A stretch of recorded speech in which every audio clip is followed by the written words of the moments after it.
Greetings, ladies and gentlemen. My name is Xana520, and welcome back to The Legend of Zelda Majora's Mask. In the last episode, we finished up the Beneath the Well section of Ikana Valley, and found our way here to the Castle of Ikana, which we infiltrated, explored, and eventually met with King Egos du Ikana, who we fought along with his two lackeys, Laurel and Hardy. And he taught us the Elegy of Emptiness, which allowed us to create this lovely chap. Now, those of you who have been around the internet for a decent amount of time may recognize this statue as Ben. There was a creepypasta that was circulating the interwebs several years back. And it involved this statue stalking the player character, Link here, throughout the game. He kept spawning in, and eventually the whole thing was revealed to be just sort of somebody goofing around with, commands, custom version of the ROM. It was the early days of ROM hacking for N64. Caused quite a scare for a while, and I think there actually is a copy of the Ben cartridge that somebody just made as a fan thing. That was pretty cool. Anyway, with the Elegy of Emptiness, we're able to create statues in our image. We can create up to 4 of them, depending on what mask or which transformation mask we're wearing. And just for some ease of access stuff, now that we have the mirror shield, we are able to remove this block and access the rest of the castle. There's no real reason for us to do so unless we intend to grind rupees off the Breedeads. But with the Elegy of Emptiness, we are able to calm yourself there, Chief. What do you guys even say, anyway? Bring them. Those inside are friends. Bring them. Yes. So, these Gibdo are wanting Pamela's father to come out, because he's part Gibdo at the current moment. But because we now have the Elegy of Emptiness, we are now able to climb the dreaded stone tower.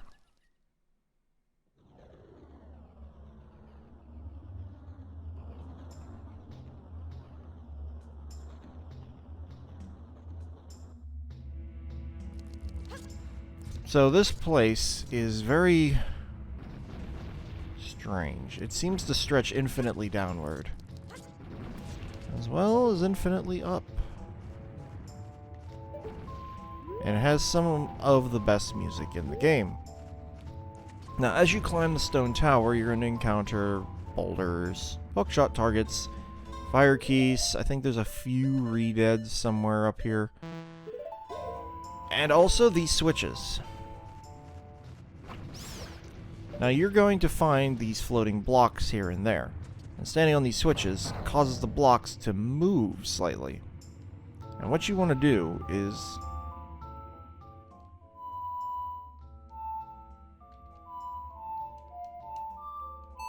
play the Elegy of Emptiness on the switches as you find them, because you will leave behind a statue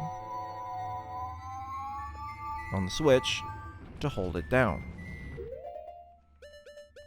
And this is what this song is used for, basically. Just sort of holding switches down. Oh, yeah, there's Beamos up here, too. He can't get me from here, so let me just check a bomb. Boom. Get my bombs back. Get some hearts. Now, you can only have one statue of each type on the field. You can have one Deku, one Goron, one Zora, and one Hylian. The Deku statue is mostly useless because, once again, the Deku form is unable to hold down switches.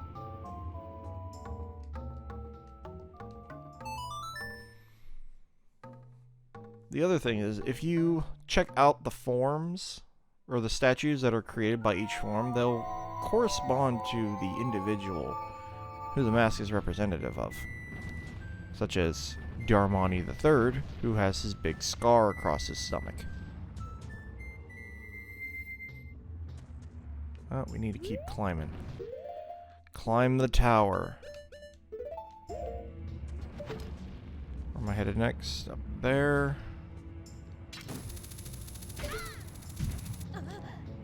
And last but not least, this switch right here. There we go. And we want to use Zora Link for this one.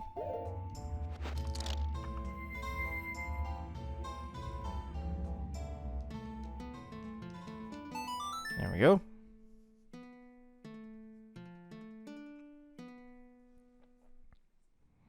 And this will create a statue of Mikau, as he was,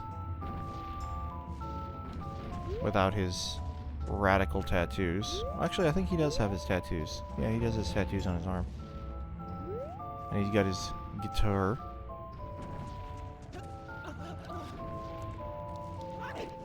You really want to roll here. I believe these switches are actually linked to the other switches.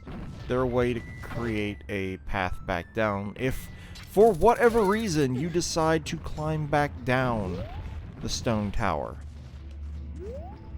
I don't think anybody has ever done so.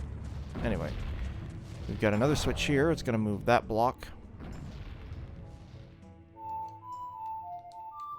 So we're just going to plop another Link, or another Hylian statue here. Technically, they're all Link. And that's going to remove the Hylian statue from the other block. Ow. Forgot that was there. Where are we headed next? Up here? Probably up there. Hazard a guess. Yep. There's another Beamos. I think we might try to avoid that one, or just ignore him. Unless he's guarding a switch. Which he is! Because of course he is. You know what? Feeling a little bit. There we go. Takes care of that. Oh, bombs. Alright. Now we can just use... Why did I do that? Take that off. Okay. Goron mask. Now, it's very important that you actually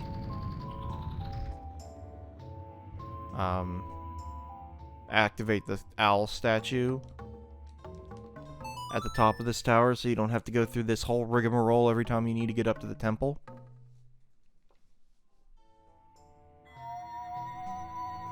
And no, there's no way to speed up this cutscene, unfortunately. Send that back down.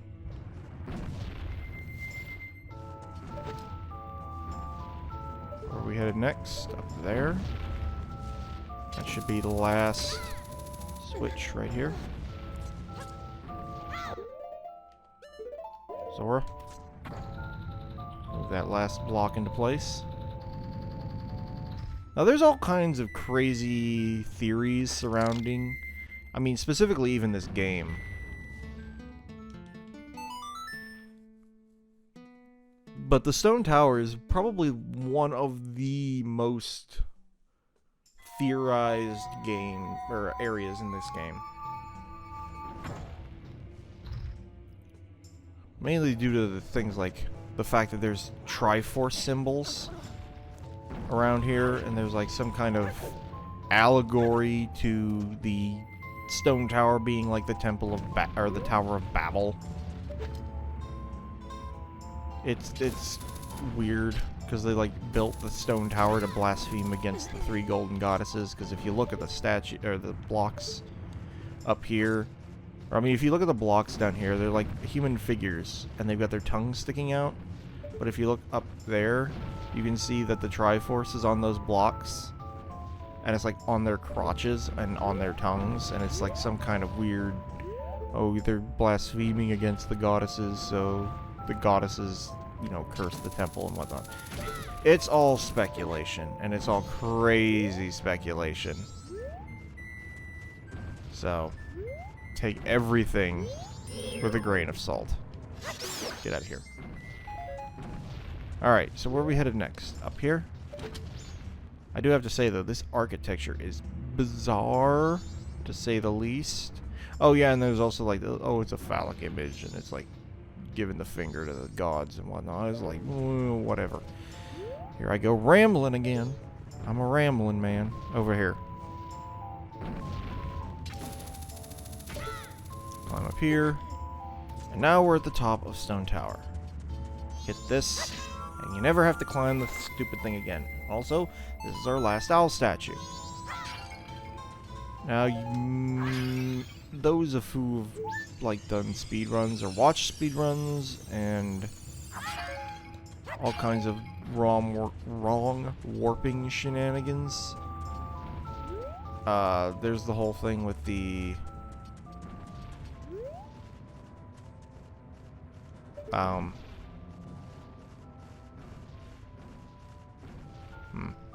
there's that whole thing with the secret owl statue in Clocktown. It's used for wrong warping. Okay, what's the order again?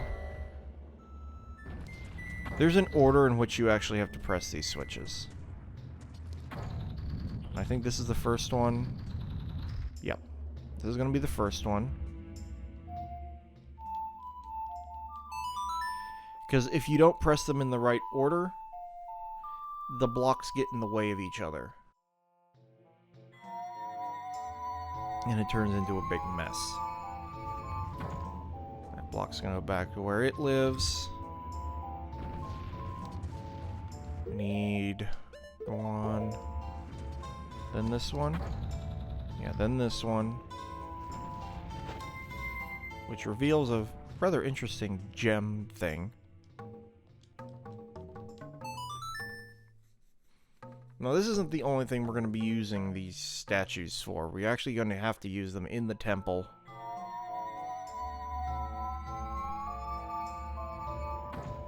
In order to solve at least one puzzle. There we go. And just like that.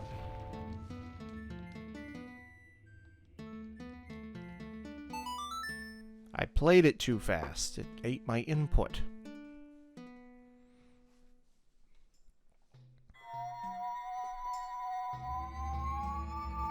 There we go.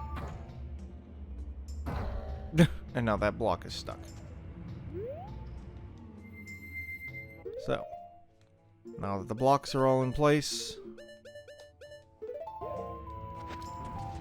we're able to jump across here. And enter Stone Tower Temple. Now we're going to be running into quite a bit of bizarre architecture in this place.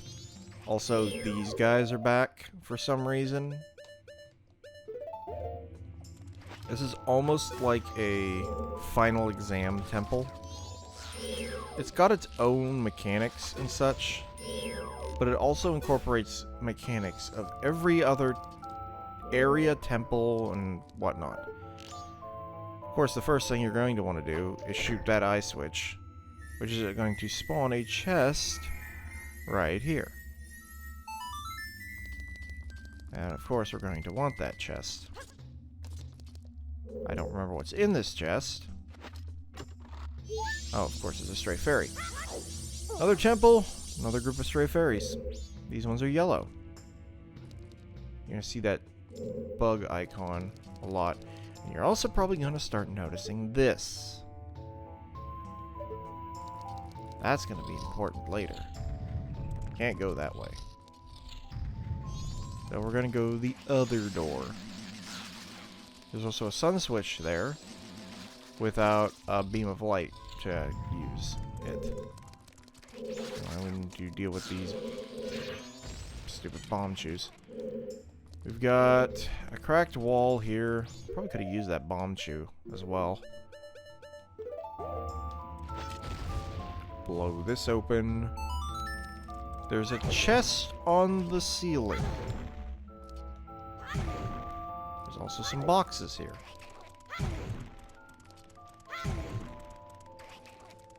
So we can take one of these boxes over here. Place it on this switch. Take another box. Oh. Uh-oh.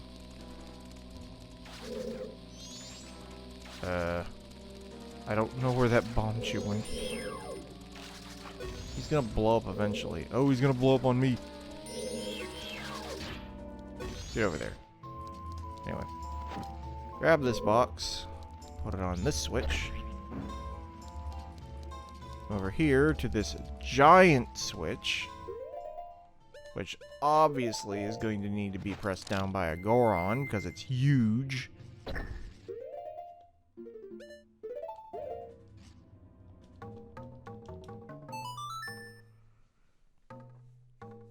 This is almost like water temple levels of dumb. The only difference being is that you just have to keep your ocarina active, but you gotta wait for the stupid cutscene, so...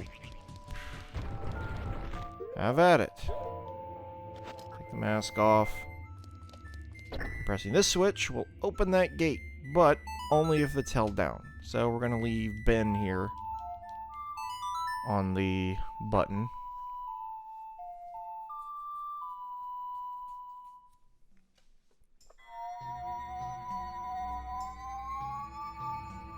There we go. There's another... stupid... Well, alrighty then. Just grab all that. We're going to want to put a bomb on that cluster of blocks because we can blow that open. Grab some magic, grab some stuff. Anything else? Nope. Alright, now we're going to go downstairs. Now, if you didn't blow up the floor there, this light beam wouldn't be there.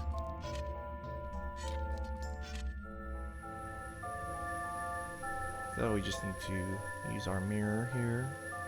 And there's a chest on the other side. And you just casually walk across as a Goron. And open this chest.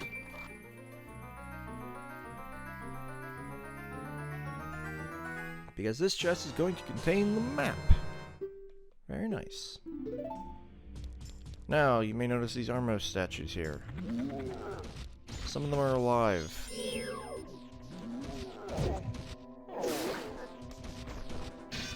Back off.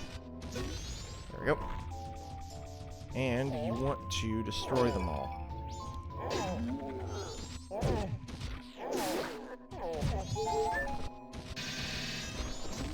Okay. There's two there. There's these two. I love Cornlink's eyes whenever he gets hit. Because his eyes just get really big.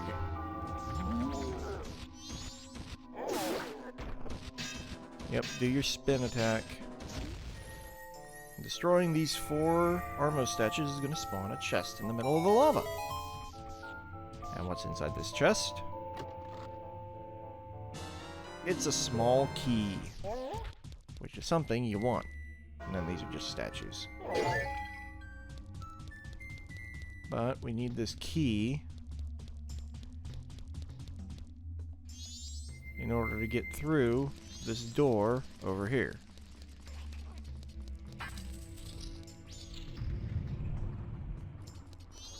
So we've got a block here that leads to a BMOS. We got some water with some mines in it. We got a thing over there. And of course, we're going to need to use Zorlink. Into the water we go. Because we need to swim through here. Nope, the switch on the ceiling. Alright, so if we come down here, you'll notice the skullfish. Somewhere around here there is a button.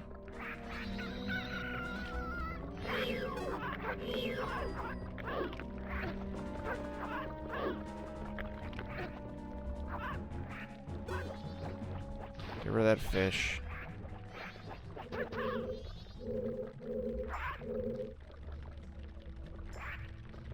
Alright, let's get rid of the mines here.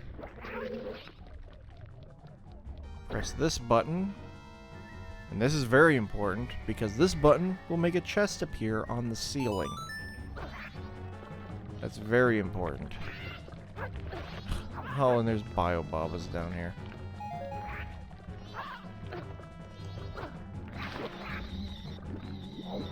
Alright, let's get up and out of here. There's a thing there. There's a thing here.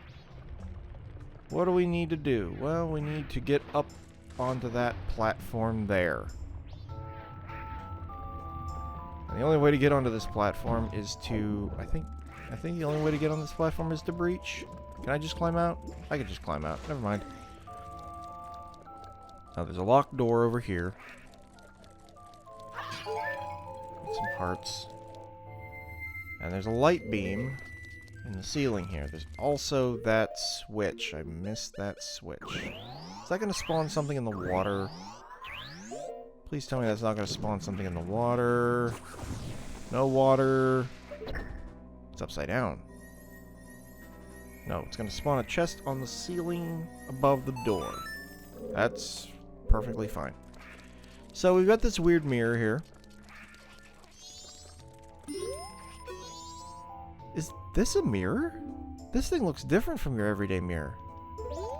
Yes, this is a very strange mirror. This mirror charges up, and then it outputs light based on the light that you've put into it. So you charge it up for a little bit, and then it spits out light. And you can use that light however you need to. And this removes that annoying block that we just had to deal with. Also, this idiot. Get out of here. Of course, this chest, being a gilded chest, is going to contain our compass.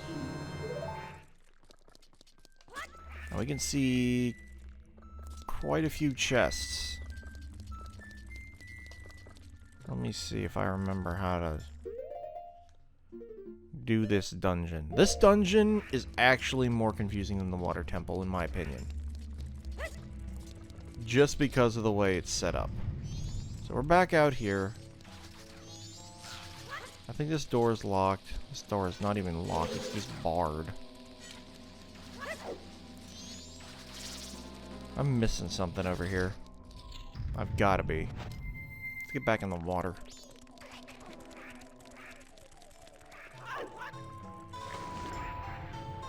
Okay, this is where we came in. Let's see here. There's an evil thing that you can hear stomping around. You can't do anything there. Oof.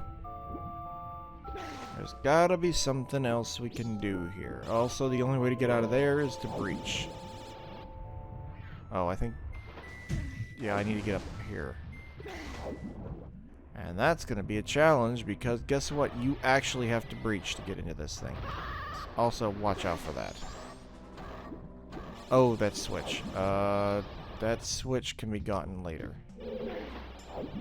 That switch obviously is going to contain one of our stray fairies, because it's such an out-of-the-way thing. We'll talk about that enemy whenever he becomes important. This is probably one of the more annoying parts of this dungeon. This stupid breaching thing. Actually, hold up. Don't you grab me and throw me up here?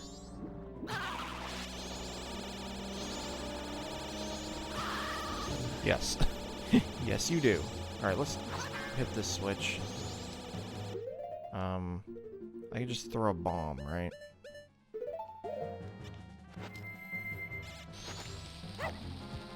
Yep.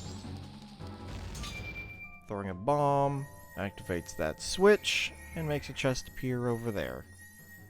That's nice. That's nice, honey. Okay, open this, because this is going to contain the key. Yep, there we go. And then there's a bunch of crates here with supplies in them if you need them.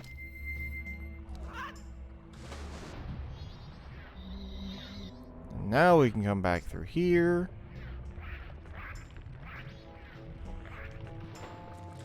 And do other things, like go through this door.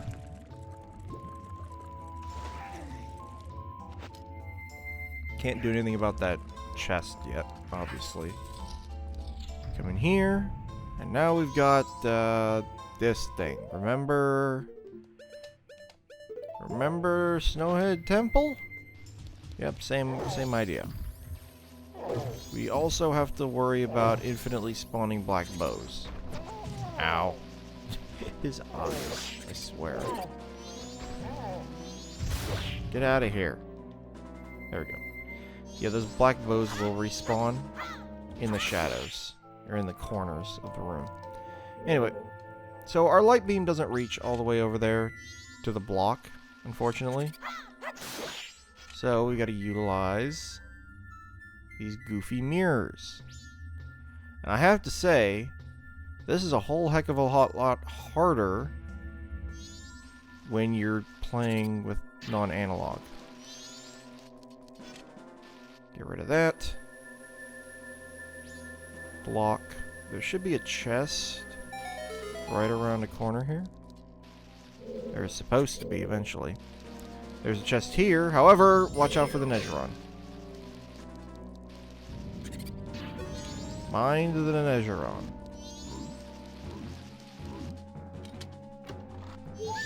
There's a stray fairy.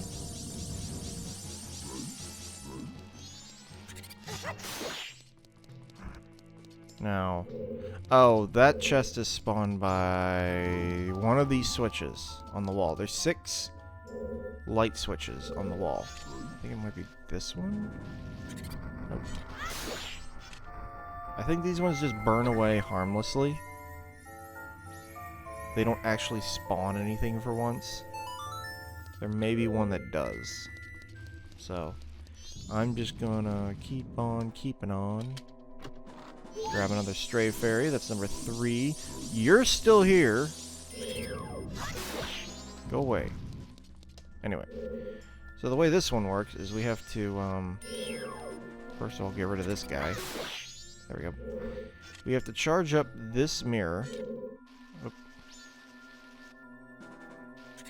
There we go. This is why these things are so annoying. Then run over here and charge up that mirror.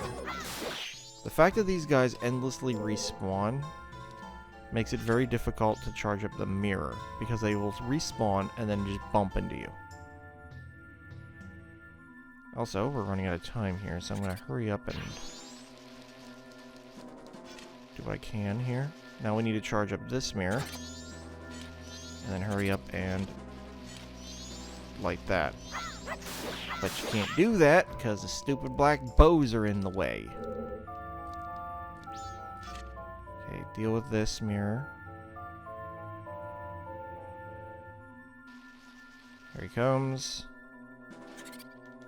Okay, he's dealt with. Charge up this one. As much as you can. There we go. And then mirror the block. And there we go. Very difficult. Also, these little side things also have Nezurons in them. It's usually not worth it to kill the Nezurons. Unless you want money. I guess that also works. You get your bomb back. Anyway, enough goofing around. Next time on The Legend of Zelda Majora's Mask, we're going to continue on through Stone Tower Temple. Get out of here. This is Xana520, signing out.